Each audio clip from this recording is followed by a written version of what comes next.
कल्पना कीजिए एक ऐसा पर्वत जिसे छूने की अनुमति तक नहीं, जहां कोई चढ़ नहीं सकता, जहां के पत्थरों में खुद शिव की सांसें बसी हों। यही है कैलाश पर्वत। ये कोई साधारण चोटी नहीं, बल्कि साक्षात ईश्वर का सिंहासन है। आज से हजारों वर्ष पहले जब पृथ्वी ने आकार लिया, तभी से कैलाश पर्वत अपने स्थान पर अडिग खड़ा है, न झुका, न टूटा, न बदला। कहते हैं ये पर्वत स्वयंभू है, न इसे किसी ने बनाया, न बिगाड़ सकता है कोई।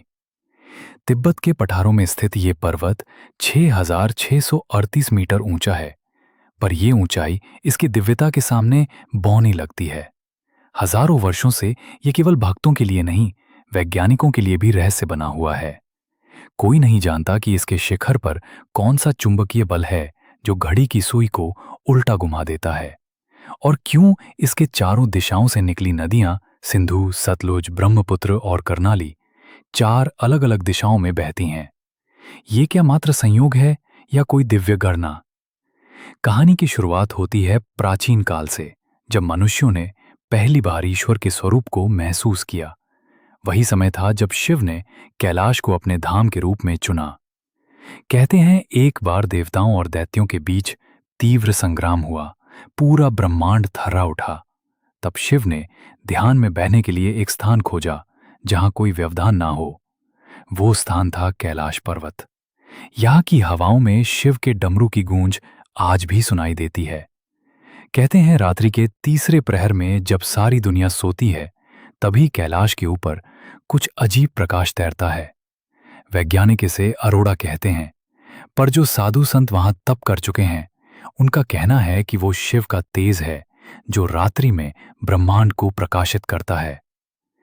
क्या आपने कभी गौर किया है कि कैलाश पर्वत की आकृति एक विशाल शिवलिंग जैसी है, और इसका प्रत्येक कोना चारों वेदों का प्रतिनिधित्व करता है?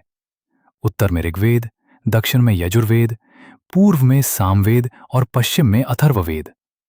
ये केवल पर्वत नहीं, वेदों की मूर्त रूप परछाई है। ऐसी भी मान्यता है कि कैलाश के भीतर एक रहस्यमयी सुरंग है जिसे केवल सिद्ध योगी ही देख सकते हैं। एक ऐसा स्थान जो समय, मृत्यु और पुनर्जन्म की सीमा से परे है। कहते हैं आदि शंकराचार्य, मिलारेपा और गुरु पद्मसंभव जैसे महान संत इस मार्ग से शिव के साक्षात दर्शन कर चुके हैं। ये भी रहस्य है कि कैलाश पर्वत पर कोई नहीं चढ़ सकता। अब तक जितने भी पर्वतारोही प्रयास कर चुके हैं, उन्हें या तो प्राकृतिक आपदाओं ने रोक दिया या वे स्वयं पीछे हट गए, किसी अनजानी शक्ति के भय से।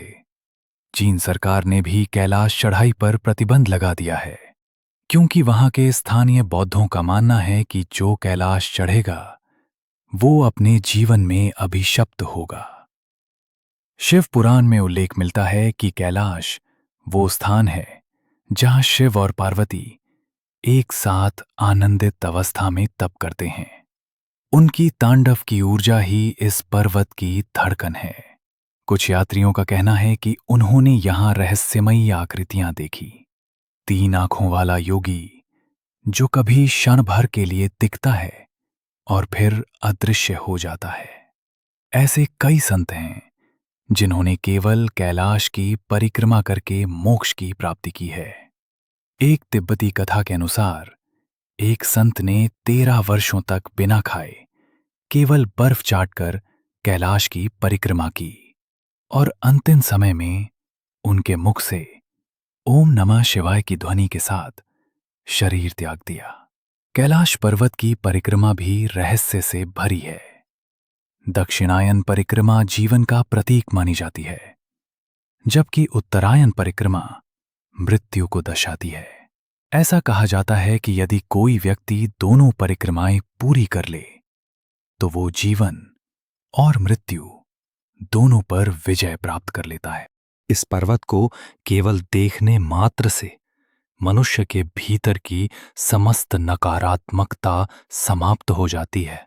यही कारण है कि लाखों भक्त बिना किसी सुविधा के बर्फ और तूफानों की परवाह किए बिना कैलाश की यात्रा पर निकलते हैं।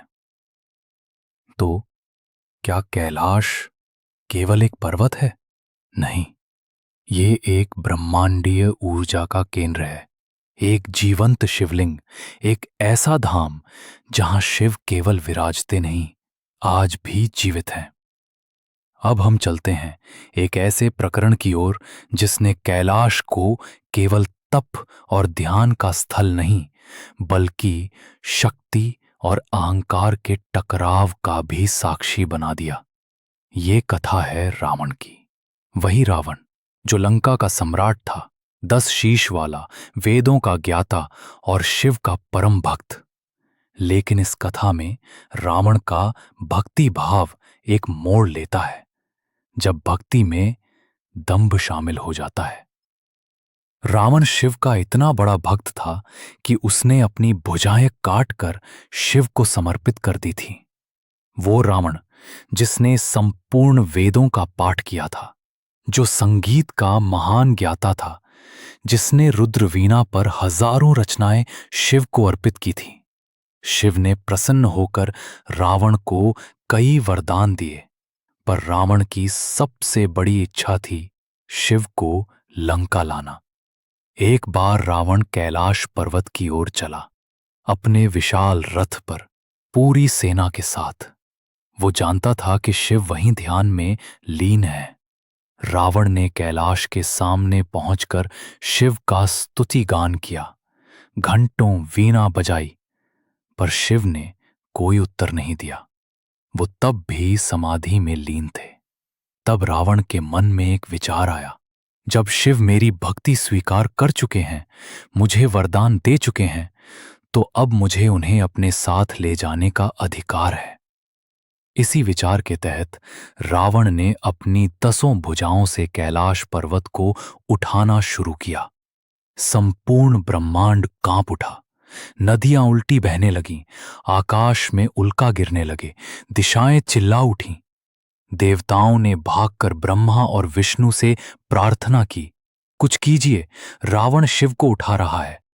शिव तब भी ध्यानस्थ थे, लेकिन रावण के इस दम को देखकर उन्होंने केवल अपने पैर का अंगूठा कैलाश पर दबा दिया। बस वही क्षण था जब रावण की सारी भुजाएं टूटने लगीं। उसके हाथ बेजान हो गए। वो चीखता हुआ कैलाश के नीचे दब गया। 9 दिनों तक वो वहीं दबा रहा, भूखा प्यासा रोता हुआ। तभी उसके भीतर के दम्भ का अंत हुआ और उसने एक अद्भुत स्तोत्र की रचना की, शिव तांडव स्तोत्रम। कहते हैं शिव ने तभी अपनी आंखें खोली और रावण से कहा, तू मेरा भक्त है, लेकिन भक्ति में दंभ और अधिकार की भावना नहीं होनी चाहिए। कैलाश मेरा धाम है और जहां ध्यान है वहां अधिकार नहीं होता। रावण ने क्षमा मांगी और शिव ने उसे आशीर्वाद दिया, तेरा नाम युगों तक लिया जाएगा, लेकिन तेरा अहंकार भी एक चेतावनी बनेगा उन सभी के लिए जो भक्ति को अधिकार समझ बैठते हैं। इस घटना के बाद कैलाश पर्वत की एक चट्टान पर रावण के पदचिन्ह आज भी देखे जा सकते हैं। एक चेतावनी, एक इतिहास और एक संदेश कि शिव की भक्ति सरल है, लेकिन उसमें लीन होने के लिए अहंकार का त्याग अनिवार्य है। अब ये कहानी उस समय की है जब शिव समाधि में थे और देवी पार्वती अपने पति के साथ पुनः एकत्व पाने के लिए घोर तपस्या कर रही थीं। कैलाश पर्वत पर जमी बर्फ की परतों के नीचे न केवल हिम थी, बल्कि वो भावना भी थी जो पति पत्नी के पुनर्मिलन की प्रतीक्षा में थी। पार्वती ने हिमालय की गुफाओं में बैठकर वर्षों तक एक पैर पर तप किया। उनके चारों ओर केवल बर्फ, हवाएं और उनकी सांसों की ध्वनि थी। उन्होंने न भोजन किया, न जल पिया। केवल शिव के नाम का उच्चारण करते हुए उन्होंने प्रकृति को भी अपने वश में कर लिया। कहते हैं जब पार्वती की तपस्या की उष्णता कैलाश के शिखर तक पहुंची, तब वहां की जमी हुई बर्फ स्वतः पिघलने लगी। पक्षी जिन्होंने सदियों से घोंसले नहीं बनाए थे, वापस आने लगे। पशु जो उन ऊंचाइयों पर नहीं पाए जाते, दिखाई देने लगे। ये पर्वत जाग रहा था। ये केवल पार्वती की उपस्थिति का स्वागत नहीं था, बल्कि वो ऊर्जा थी जिसने खुद शिव को भी आकर्षित किया। इसी दौरान एक पौराणिक कथा में ऐसा कहा जाता है कि सप्तऋषियों ने स्वयं देवी की तपस्या का परीक्षण किया। वे साधु का वेश धारण कर उनके पास गए और कहा, हे देवी, आप किसके लिए यह तप कर रही हैं? वह शिव तो श्मशान में विचरने वाला, भूतों के साथ रहने वाला, व्याकुल और विकट योगी है।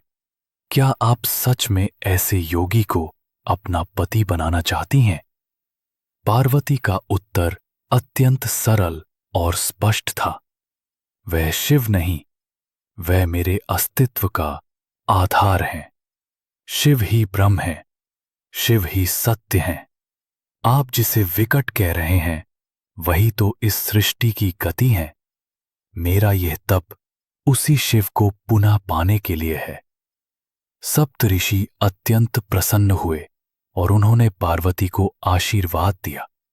उसी क्षण कैलाश पर बैठकर ध्यान कर रहे शिव को अपनी अर्धांगिनी की पुकार सुनाई दी। उन्होंने अपनी समाधि तोड़ी और कैलाश की उस गुफा की ओर बढ़े जहां पार्वती तप कर रही थी। कैलाश पर्वत, जिसने शिव को युगों तक समाधि में देखा था, अब उन्हें चलता देख रहा था।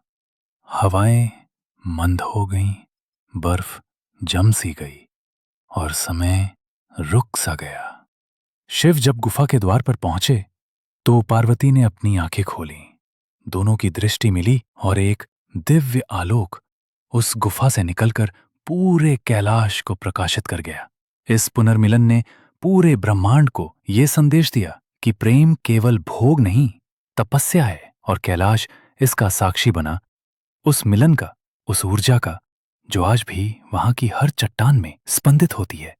आज भी कहा जाता है कि हर पूर्णिमा की रात अगर कोई ध्यानपूर्वक कैलाश को देखे तो उसे एक स्त्री और पुरुष की आकृति पर्वत की परछाई में दिख सकती है। वो कोई और नहीं, शिव और पार्वती हैं, जो आज भी वहां एक साथ ध्यान मग्न है। ये कथा केवल प्रेम की नहीं, बल्कि ये सिद्ध करती है कि साधना, श्रद्धा और प्रेम जब मिलते हैं तो स्वयं ब्रह्मांड झुक जाता है। कैलाश पार्वती की इस तपस्या का गवाह है और तभी से ये स्थान स्त्रियों के लिए भी एक विशेष तीर्थ बन गया।